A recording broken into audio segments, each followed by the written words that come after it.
Hey guys!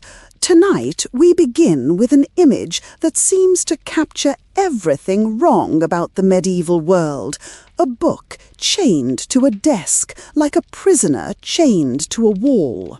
The picture feels oppressive, restrictive, a perfect symbol of an era that hoarded knowledge and kept ordinary people in ignorance. Except that interpretation is almost completely backwards. The chains weren't there to keep people away from books. They were there to keep books available to people. This is the story of how a simple piece of iron hardware created one of the first public access systems for written knowledge, and what that tells us about who medieval people actually were and what they actually wanted. The economics of books before printing make the chain system comprehensible in ways that modern intuitions about libraries simply can't match. A single book might represent months of labour by skilled scribes, working with materials that were themselves expensive and difficult to obtain. Parchment came from animal skins that required elaborate processing. Ink was compounded from ingredients that had to be sourced and prepared. Binding materials and techniques added further costs. A substantial book might cost as much as a house. Not a nice house, perhaps, but a house nonetheless. A year's wages for a skilled craftsman. Multiple years' wages for ordinary labourers. Books were capital goods, investments that institutions protected as carefully as they protected land or buildings. The natural response to this economic reality in a world without chains was to lock books away. Valuable books were kept in chests in locked rooms, accessible only to those with keys and authorization. If you wanted to consult a book, you had to convince whoever controlled access to retrieve it for you, use it under supervision, and return it when finished. This system protected books effectively, but severely limited their utility. A book locked in a chest isn't being read, it's being stored. The knowledge it contains is theoretically available, but practically inaccessible to most of the people who might benefit from it. The chain changed everything. By physically attaching a book to a reading desk, institutions could make that book continuously available to anyone who walked in, without requiring keys, without requiring supervision, without requiring the elaborate access rituals that locked storage demanded. The chain was the technology that enabled open shelving centuries before open shelving existed. It was security that enabled access rather than preventing it. The reader who sat down at a chained book wasn't experiencing restriction. They were experiencing liberation compared to the alternative of not being able to reach the book at all. Before we continue, let me ask something. If you're the kind of person who finds the actual mechanics of medieval knowledge access genuinely interesting, who wants to understand how people really encountered books before everything we take for granted existed, you're exactly who I make these videos for. Take a moment to subscribe if that sounds like you, and tell me in the comments, when was the last time you physically went to a library? I'm genuinely curious how much the physical experience of accessing books still matters in our digital age. The physical arrangement of chained libraries created reading environments unlike anything that exists today. Books were typically chained to long desks, arranged in rows, with readers sitting or standing at the desks to consult the volumes. The chains were long enough to allow the book to be moved around the desk surface, opened fully and positioned for comfortable reading, but not long enough to allow the book to be carried away. Each desk might hold multiple books, organized by subject or by some other principle that made sense to the institution. The reader who entered such a library faced not locked doors and restricted access, but rather a wealth of knowledge laid out and waiting. The chain itself was a simple technology, but its implementation required thought and skill. The chain had to be attached to the book in a way that didn't damage the binding, while still being secure enough to resist removal. Various attachment methods evolved.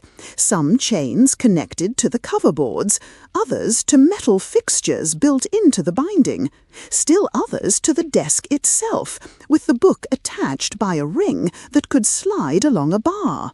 The metalwork was often substantial. These were real chains, made of iron links, not decorative or easily defeated. But the purpose was never to make the books untouchable, it was to make them unmovable. The distinction between untouchable and unmovable is crucial for understanding what chains meant to medieval readers. A locked book is untouchable. You cannot interact with it without permission and assistance. A chained book is fully touchable. You can open it, read it, study it, copy passages from it, but you cannot take it away. The chain constrains location, not use. For a reader who wanted to consult a text, the chain was essentially invisible. It affected where you had to sit while reading, but not whether or how you could read. The restriction was so minimal for legitimate use that readers probably stopped noticing the chains within minutes of beginning to read.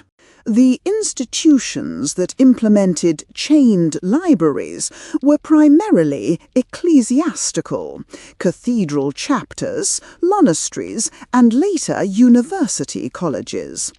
These institutions possessed book collections that served their members' needs for study, devotion, and practical reference. A cathedral chapter might own books of canon law that clergy needed to consult, theological works that supported preaching and teaching, liturgical books that guided worship, and administrative records that documented the chapter's business. Making these resources available to the clerics who needed them was part of the institution's core function. The chains made that availability practical. The spatial organization of chained libraries reflected assumptions about who would use them and how. Cathedral libraries were often located near the chapter house or other spaces where clergy gathered, making access convenient for the intended users. The desks where chained books rested were positioned to take advantage of natural light, since artificial lighting was expensive and created fire risks around valuable parchment. Windows might be enlarged specifically to illuminate reading desks, creating spaces where study was physically comfortable as well as intellectually possible. The selection of which books to chain reflected institutional priorities and usage patterns. Not every book an institution owned was chained. Chaining required infrastructure investment and ongoing maintenance that made sense only for books that would be consulted regularly. Reference works that clergy needed to check frequently, legal texts, concordances, commentaries on scripture, were prime candidates for chaining. Rare or valuable books that were consulted rarely might remain in locked storage, where their security could be ensured without the expense of chaining. The chained collection represented the working library, the books actually in regular use. The cataloguing systems that accompanied chained libraries were among the earliest systematic approaches to organizing knowledge for retrieval. Users needed to know which book was where, which meant institutions had to create records linking specific titles to specific desk positions. These early catalogues weren't just inventories, they were finding aids that enabled readers to locate the books they needed without searching randomly through rows of chained volumes. The organizational thinking that catalogues required laid groundwork for later library science, even though the specific techniques were primitive by modern standards. The reading experience at a chained book involved physical constraints that modern readers would find peculiar. You couldn't sprawl on a couch with a chained book. You sat or stood at the desk where it was fixed.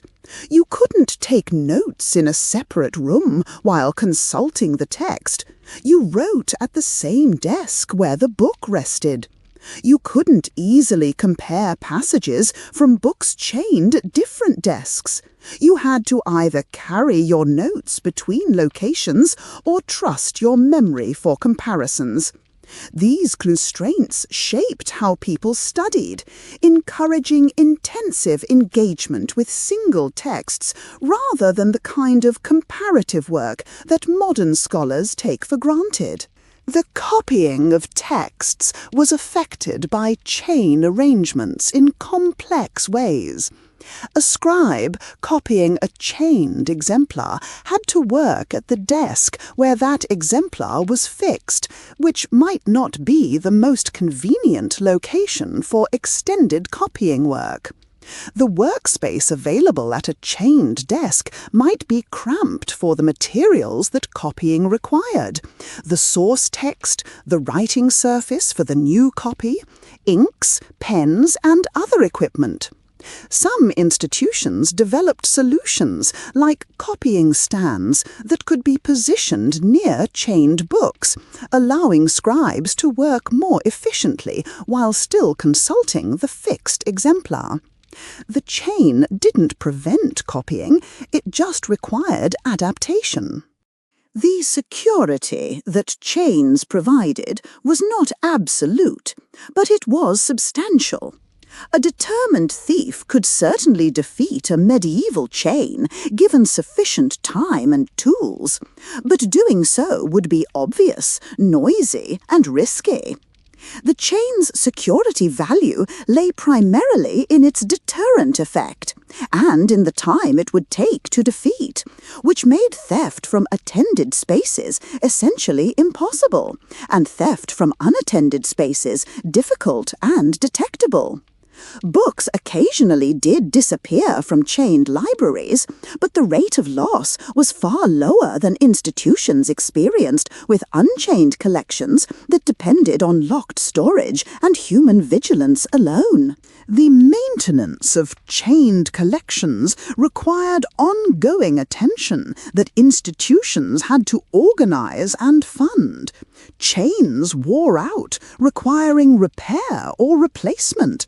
Attachments loosened, creating security risks. Books themselves needed conservation attention that the fixed position both enabled and complicated. Enabled because damaged books were noticed during regular use. Complicated because conservation work might require removing the book from its chain temporarily. The administrative burden of maintaining a chained library was real but manageable, and institutions clearly found the benefits worth the costs.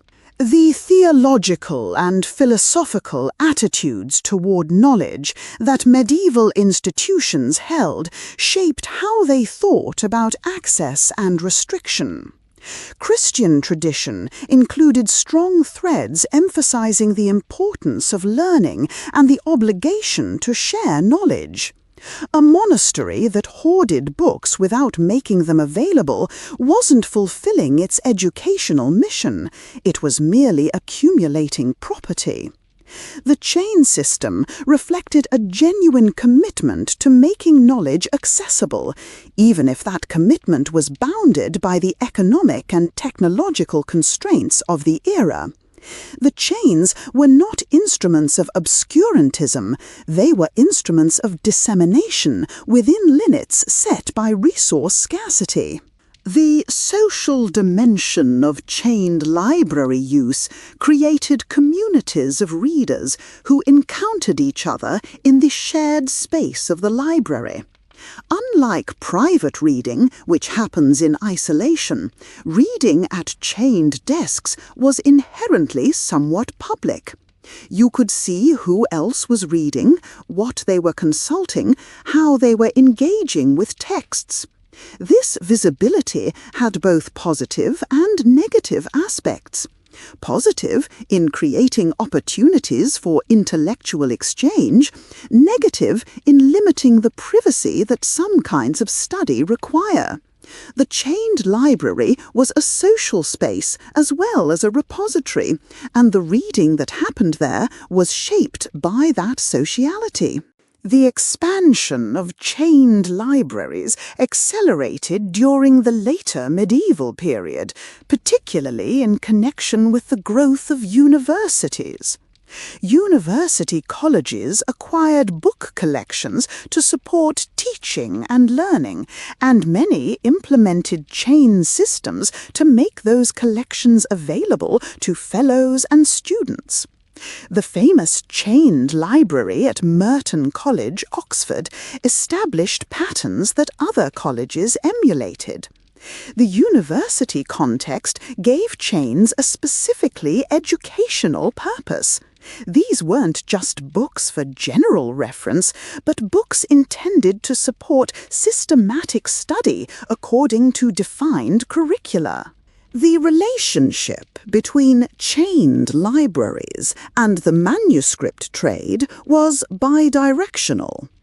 The existence of chained libraries created demand for books worth chaining, encouraging manuscript production.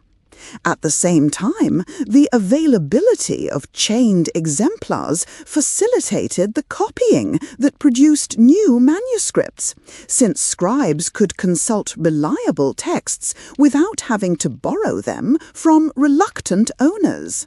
The chained library functioned as a node in the network of manuscript circulation, both consuming and producing the texts that moved through that network. The geographic spread of chain systems across Europe reflected both the utility of the technology and the communication networks through which institutional practices spread. Chain systems appeared in England, France, Germany, Italy, and Spain, implemented by institutions that may have learned of the practice through correspondence, through travellers who observed chains elsewhere, or through the movement of personnel between institutions. The adoption wasn't centrally coordinated. It emerged from independent decisions by institutions facing similar problems and discovering similar solutions. The resistance to chains that some institutions displayed reveals that the technology wasn't universally embraced. Some libraries preferred to continue with locked storage, either because they lacked the resources for chain infrastructure or because they prioritized security over access. Others experimented with chains and abandoned them, finding the system unsuitable for their particular circumstances. The adoption of chains was a choice, not an inevitability, and understanding why some institutions made different choices illuminates the trade-offs that chain systems involved. The visual evidence that survives from medieval chained libraries, the physical chains themselves, the desks and bars to which they attached, the marks on books where chains were fixed, provides remarkably direct access to how these systems actually functioned. Unlike many medieval practices that we know only through textual description, chained library technology left physical traces that we can examine and analyze.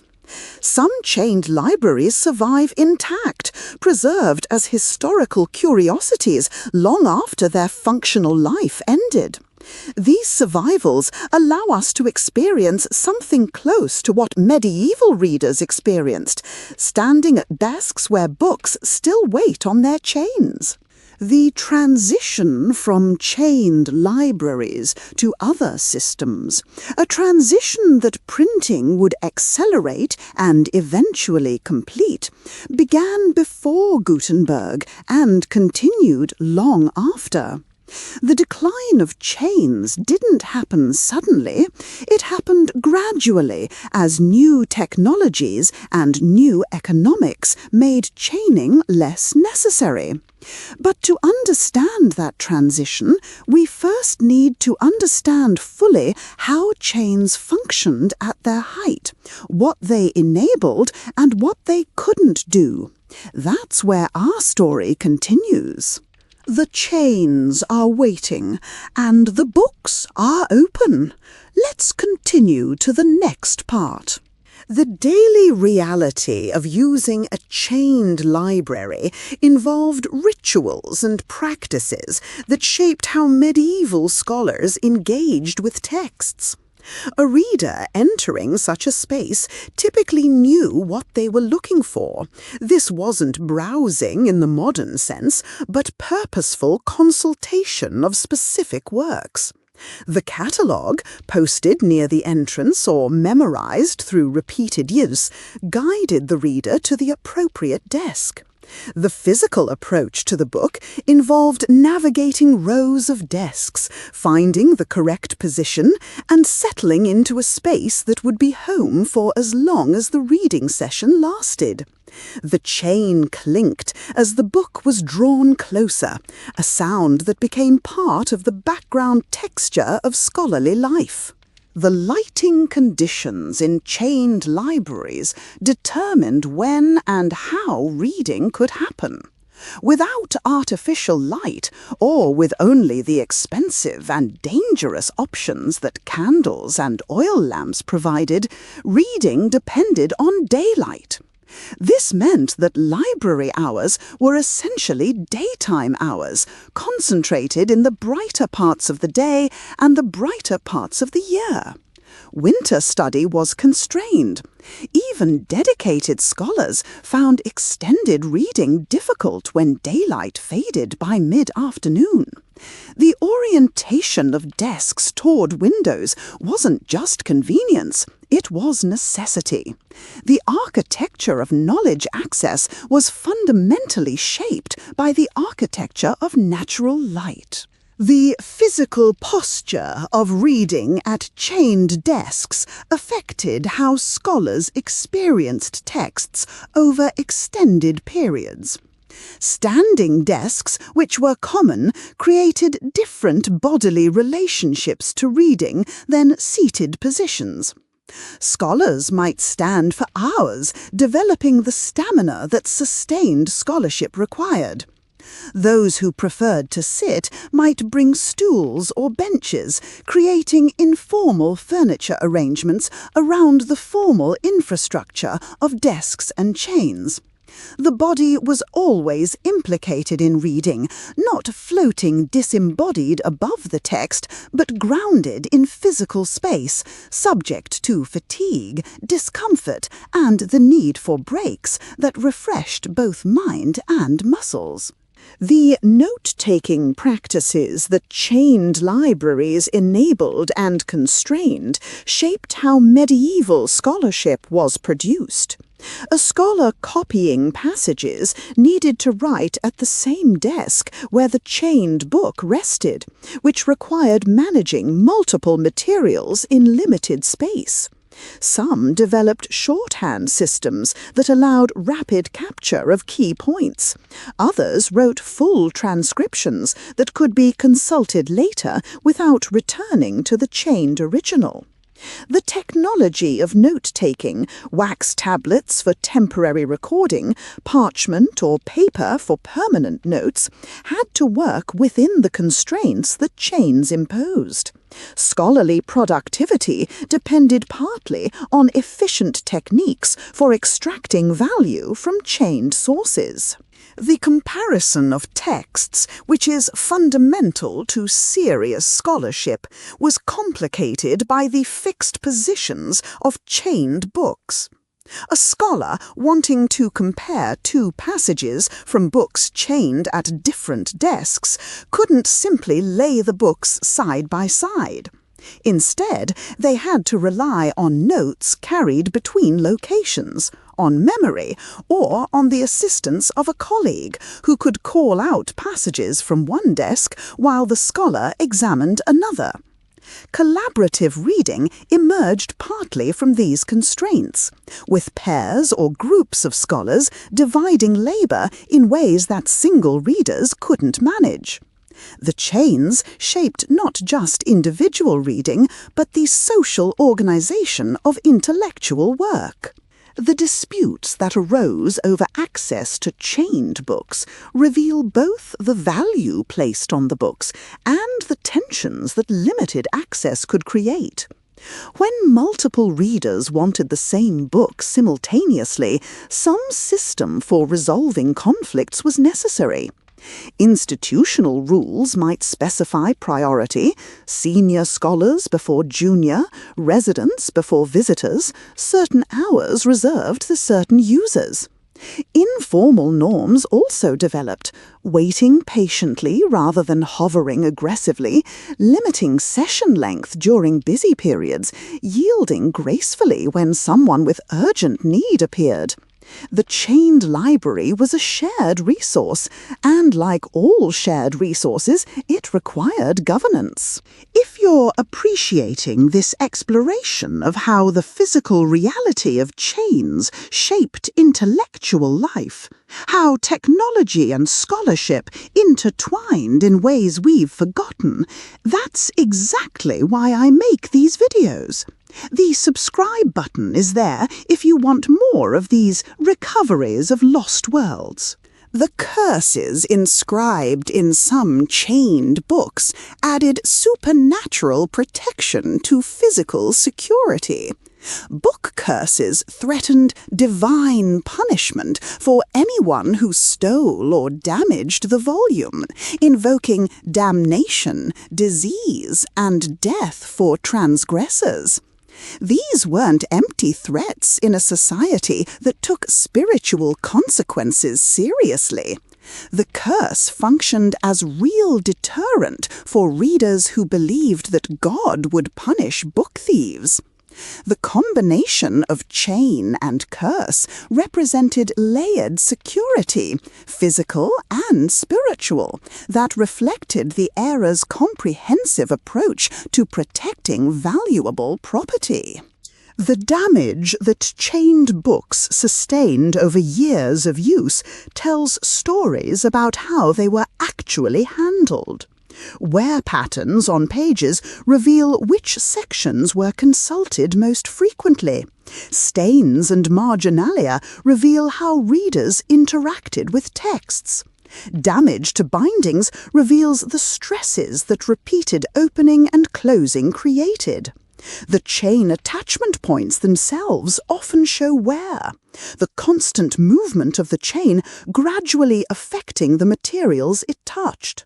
These traces of use transform surviving chained books into archaeological evidence of medieval reading practices, sources that reveal behaviour rather than just texts. The institutional regulations governing chained library use varied considerably, but shared common concerns.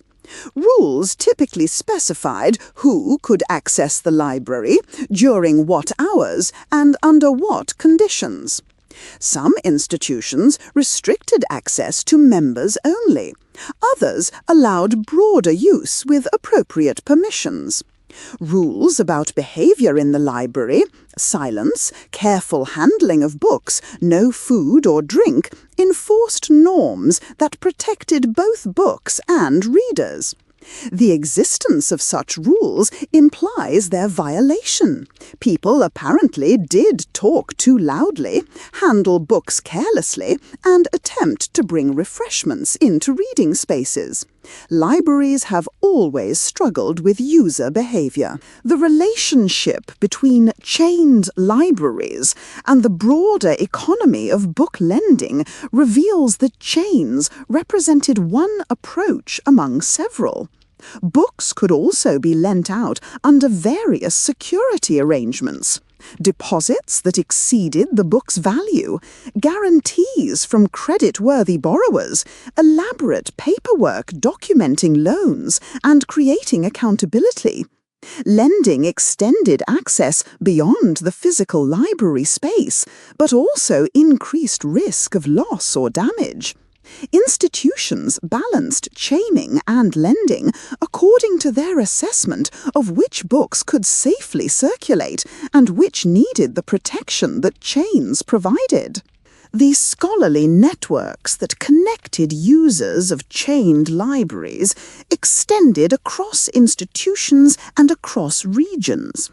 A scholar who had used the chained collection at one cathedral might correspond with someone who had access to the collection at another, requesting information, comparing notes, coordinating research that neither could complete alone. The chains fixed books to particular locations, but they didn't fix the ideas in those books. Ideas circulated through the letters and travels that connected medieval intellectuals. The physical constraints of chains made intellectual networking more necessary, not less. The role of chained libraries in education extended beyond advanced scholarship to include more basic instruction. Students learning to read Latin might begin with chained texts appropriate to their level. Students mastering particular disciplines might progress through sequences of chained works that their teachers prescribed. The chained library was a pedagogical space as well as a research space, and the fixed availability of texts supported teaching in ways that scarce, circulating books couldn't match. A teacher who knew that a particular text would always be available at a particular desk could plan instruction around that certainty. The religious dimensions of chained library use shaped the experience for readers in ecclesiastical contexts. Reading might begin or end with prayer. The texts consulted might be primarily devotional or theological. The purpose of study might be not just intellectual advancement, but spiritual formation. The chained library in a monastery was embedded in the rhythm of monastic life, with reading periods scheduled around the liturgical hours. The Benedictine emphasis on reading as spiritual discipline gave the chained library a sacred character that secular libraries wouldn't share. The growth of vernacular literacy created new pressures on library systems designed primarily for Latin texts. As more people learned to read in their native languages, demand for vernacular books increased, but chained libraries were typically Latin-dominated spaces serving clerical users. The emergence of distinct reading publics, clerical and Latin versus lay and vernacular, complicated the library landscape. Chained collections remained primarily Latin through the medieval period, leaving vernacular readers to develop other access mechanisms that would eventually transform the broader culture of reading. The preservation function of chained libraries was not incidental to their purpose. By keeping books in fixed, known locations under institutional care, chains enabled the kind of consistent conservation attention that loose books in circulation couldn't receive. A book might remain on its chain for decades or centuries, accumulating use, but also receiving care, cleaning, repairs, rebinding when necessary. The institutions that maintained chained libraries invested in the book's physical survival as well as their intellectual accessibility. Many texts that survive today survived because chains kept them in one place long enough for preservation to happen. The aesthetic dimension of chained library spaces attracted comment from medieval visitors who found them impressive. The rows of desks, the glint of iron chains, the volumes standing ready for consultation. These created visual environments that communicated institutional wealth and intellectual seriousness. A cathedral or college that maintained an impressive chained library made a statement about its values and capabilities. The library tour, which we think of as a modern phenomenon, had medieval precedents in visits to notable book collections, where the chains were part of what visitors came to see. The sounds of chained libraries constituted their own acoustic environment. The clink of chains as books were moved, the rustle of turning pages, the scratch of pens on writing surfaces, the whispered consultations between scholars, the footsteps of readers moving between desks. These sounds created a distinctive atmosphere that regular users would recognize immediately. The silence rules that many libraries enforced aimed to minimize intrusive sounds, but they couldn't eliminate the ambient noise of scholarly activity. The chained library had a soundscape as well as a landscape. The seasonal rhythms of chained library use reflected both the lighting constraints already mentioned and the broader patterns of medieval institutional life.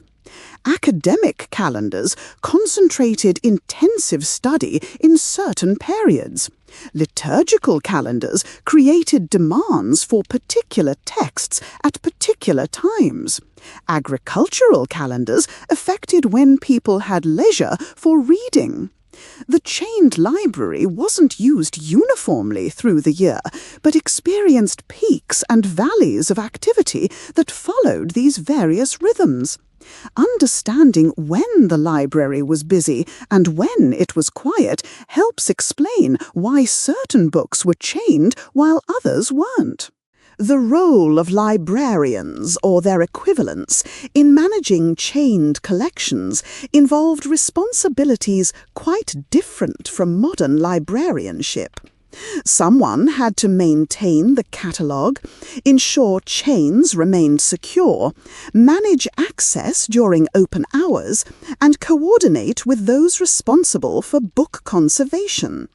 These duties might fall to a designated officer or might be distributed among multiple people with overlapping responsibilities. The professionalization of library work was still centuries away.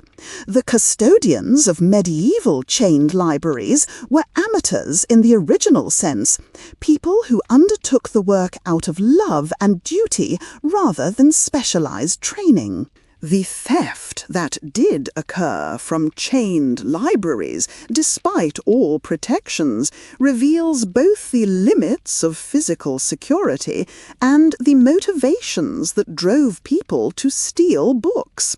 The value of books meant that theft was potentially profitable.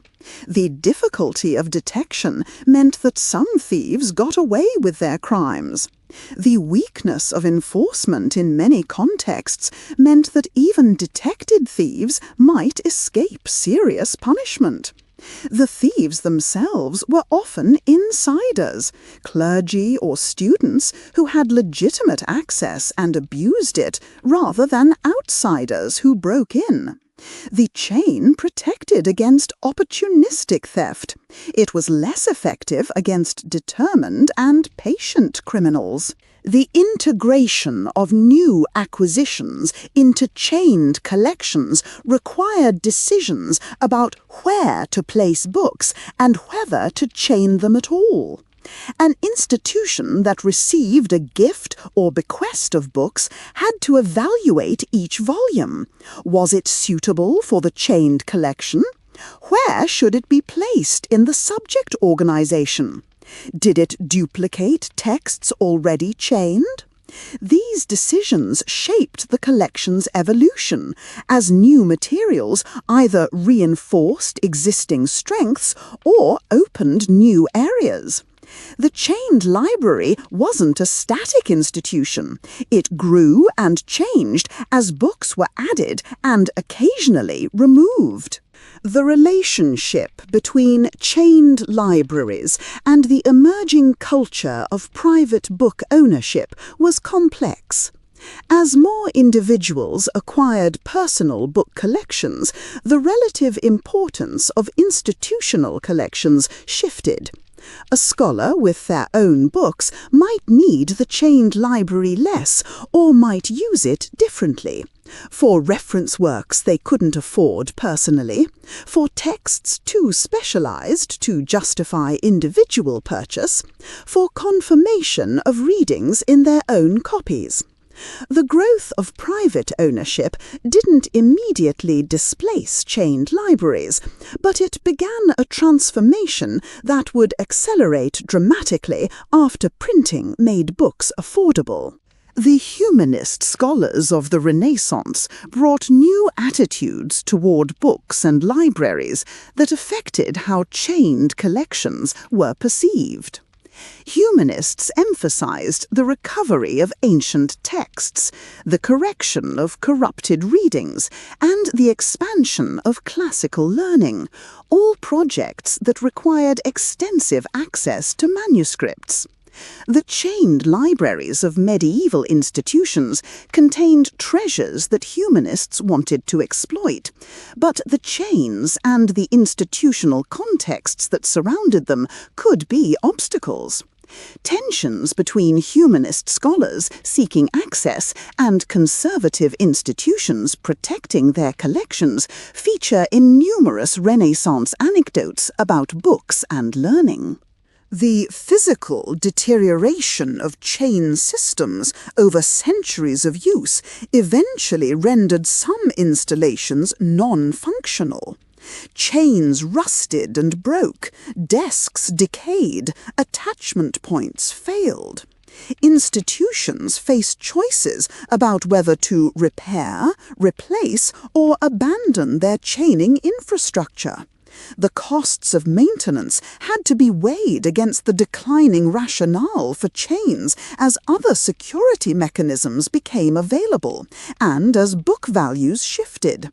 The chain systems that survive intact today are the exceptions, the cases where maintenance continued or where the installation was preserved as a historical curiosity after it ceased to function. The next part of our story will explore how printing transformed the world that chains inhabited. What happened to chains as books became common rather than precious, and what the legacy of this technology tells us about the relationship between access and restriction in the long history of knowledge. The chains are wearing thin. Let's continue. The arrival of printing changed everything about the economics that had made book chains sensible, though the change happened more gradually than dramatic accounts of the printing revolution suggest. A printed book wasn't cheap by modern standards. Early printed books remained expensive enough that only prosperous individuals and institutions could afford them, but they were dramatically cheaper than manuscripts. The cost reduction didn't happen all at once.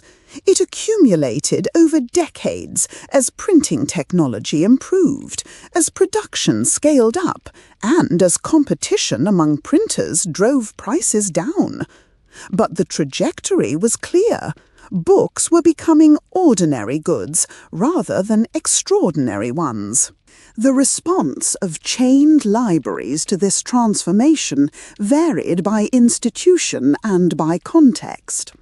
Some continued to chain new acquisitions, treating printed books with the same security measures that had protected manuscripts.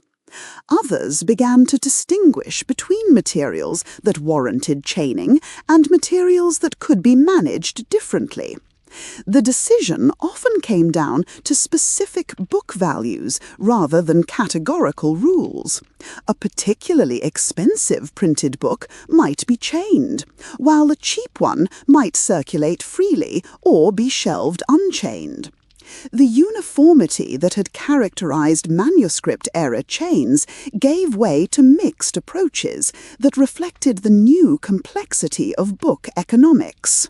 The persistence of chains for manuscripts, even as printed books multiplied, created a stratification within library collections.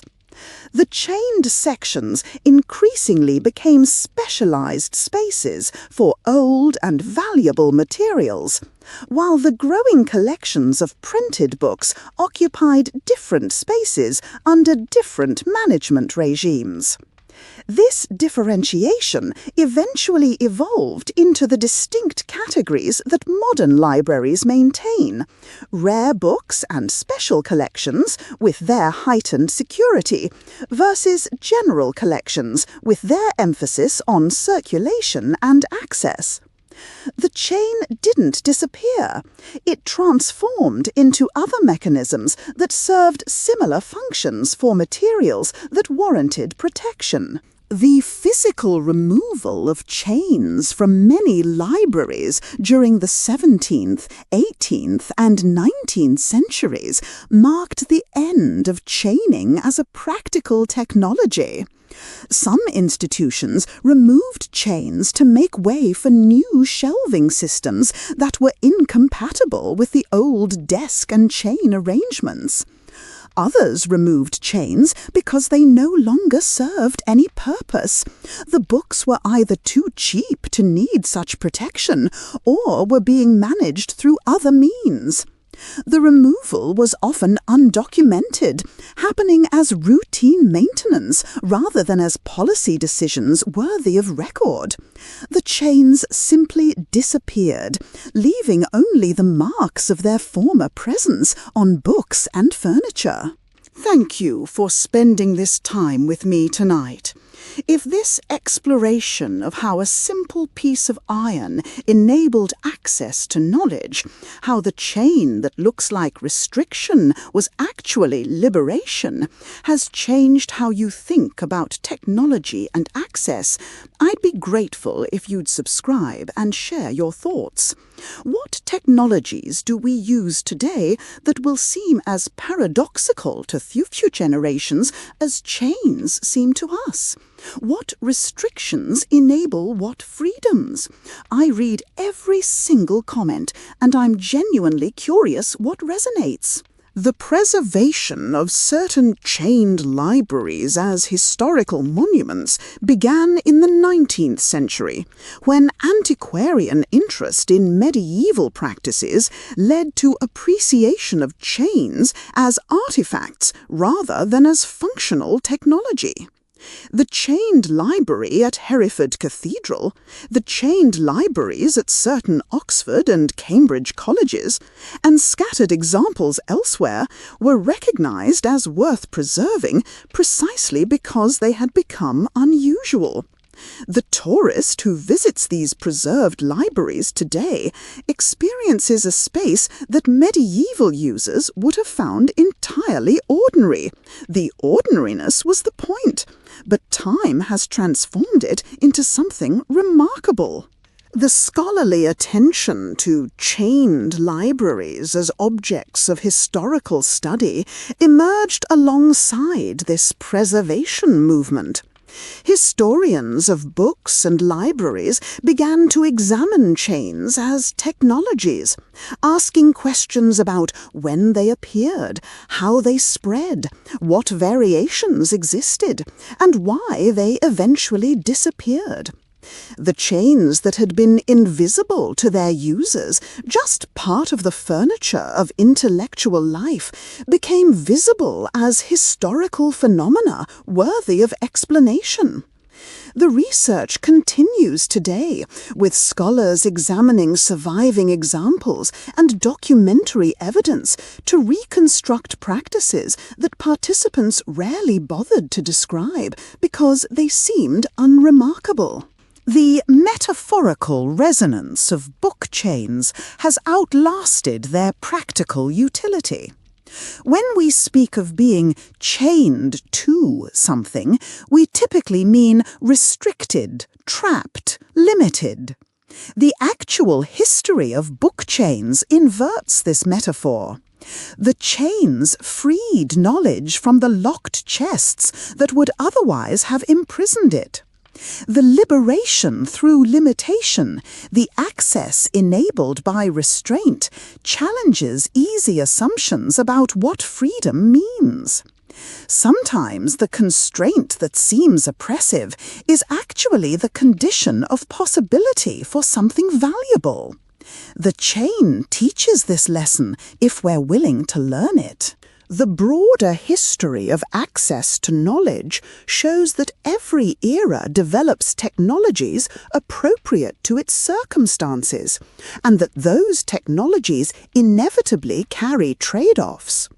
The chained library was a brilliant solution to a specific problem: how to make expensive books available to readers who couldn't be trusted to return them. But it was only one solution among the possibilities that different conditions might have suggested. Other cultures developed different approaches. The Islamic world's sophisticated lending libraries, the Chinese imperial collections with their different organizational principles, the Jewish traditions of communal book ownership.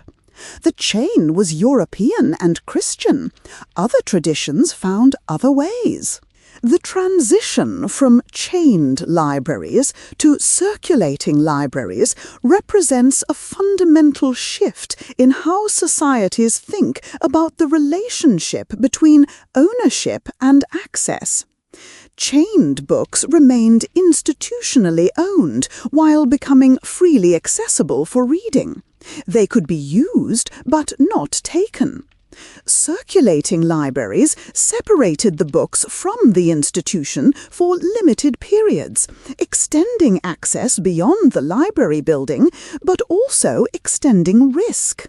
The trust relationships that circulation required, the confidence that borrowers would return books intact, couldn't be assumed, but had to be constructed through social mechanisms that chains had made unnecessary. The end of chains was also the beginning of library cards, late fees, and the other apparatus of modern circulation. The public library movement of the 19th century represented the full democratization of the access that chainers had begun to enable centuries earlier. Where chained libraries had made knowledge available to clerical elites and scholars, public libraries aspired to make knowledge available to everyone, regardless of status or occupation.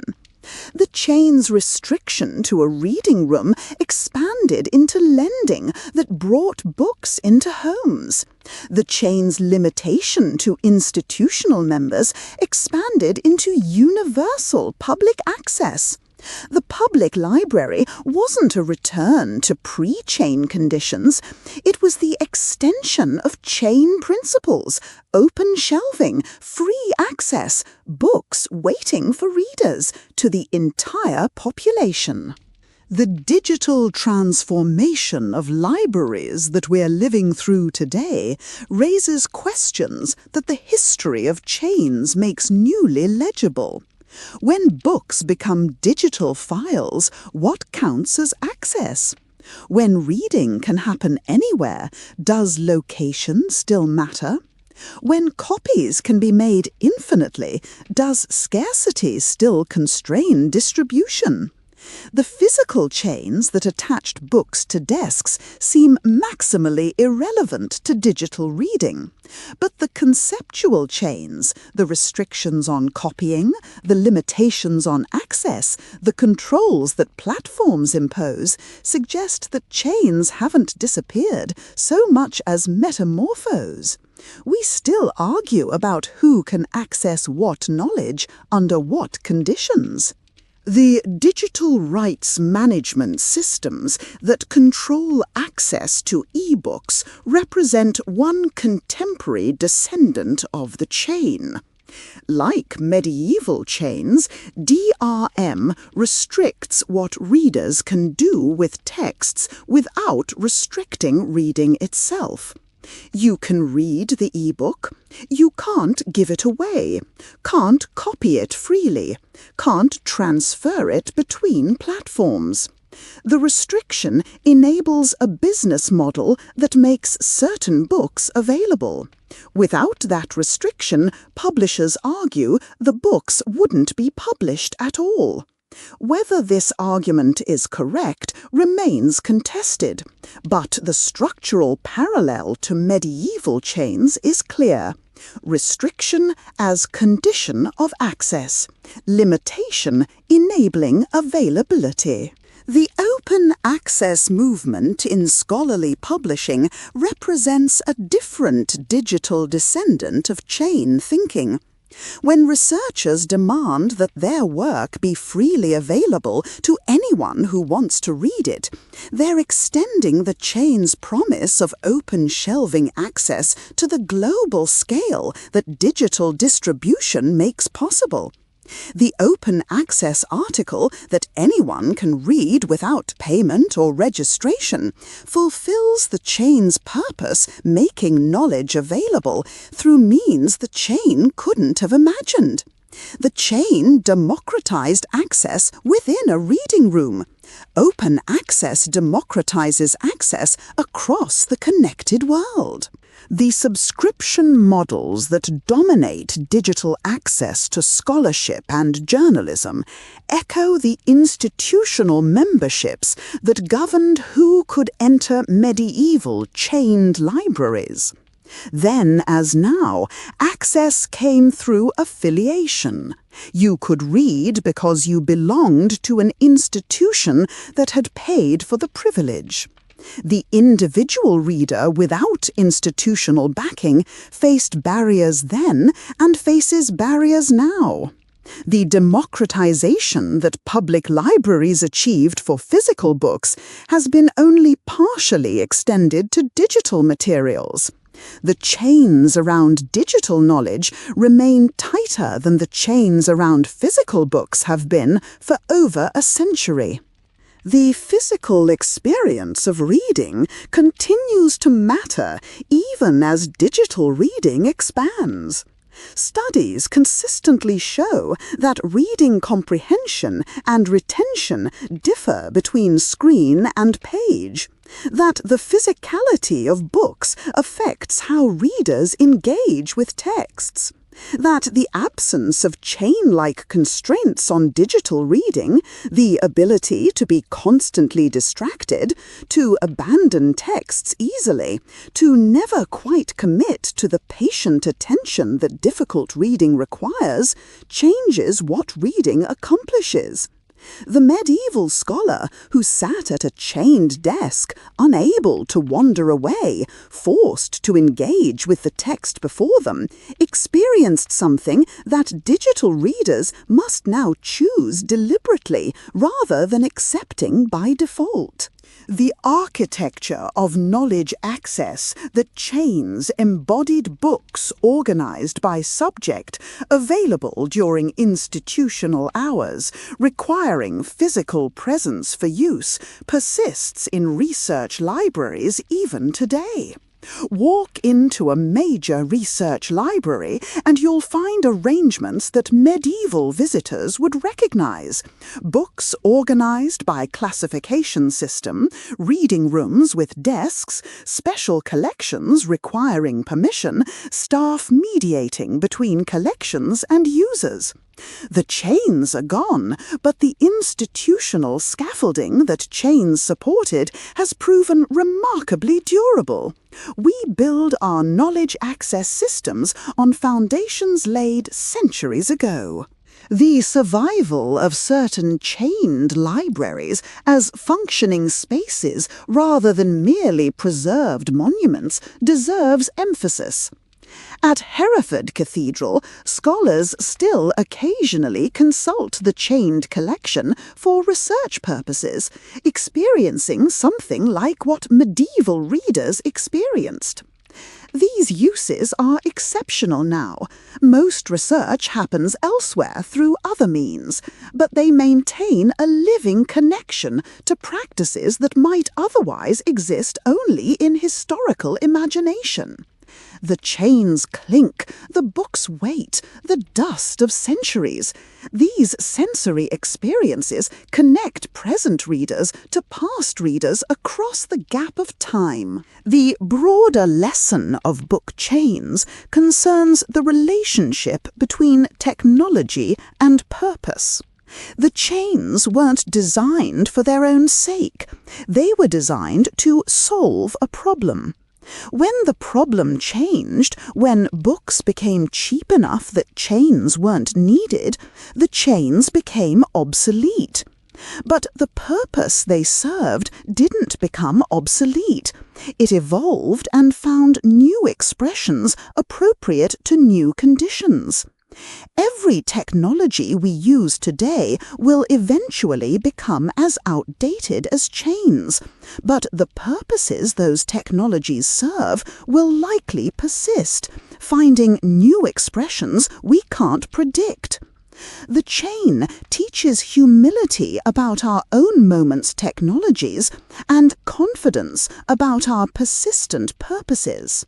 The story of book chains also concerns how we interpret the past. The easy reading of chains as restriction misses their actual function. Recovering the actual function requires patient attention to evidence and willingness to question assumptions. The medieval world wasn't simply more restrictive than ours. It was differently organized, solving different problems with different tools. The chains that look oppressive were actually progressive. They expanded access beyond what previous arrangements had allowed. Understanding this requires setting aside the self-congratulation that assumes constant progress, and attending instead to the specific conditions that made specific technologies sensible.